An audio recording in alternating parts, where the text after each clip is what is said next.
Dje ishin dëshmitar fatkeqësisht të një tragjedie në asete, jo tragjedie në jetë njerëzore, dhe kjo është fat i madh që ndodhi.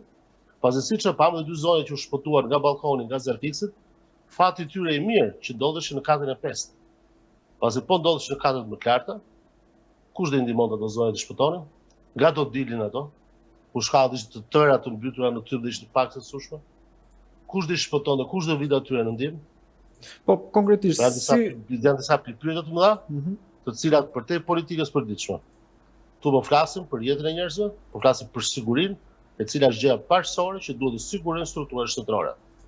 Deri më sot, fatkeqësisht siç u padhe dje, Shqipëria dhe Tirana ka dështuar në të siguri. Ishte diçka të qesharake. Erdhi Zerfikse nga Kamza. Në Kamës dihet nuk ka kulla, në Kamës ka pallate, që më i lartë është 10 katësh. Dhe Kamza, Zerfiksi Kamzës, kishte shkallë deri në 9 kate.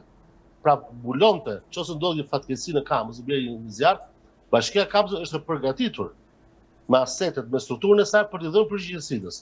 Ndërsa Bashkia e Tiranës, Bashkia e Kryeqytetit, e cila ka një buxhet për 400 milionë euro çdo vit, nuk është absolutisht e përgatitur, përkundrazi, siç ke parë dhe pamje filmike dhe në media, po ashtu dhe nga kamerat amatoriale të njerëzve që ishin në qark, makinat e emergjencës nuk futeshin dot.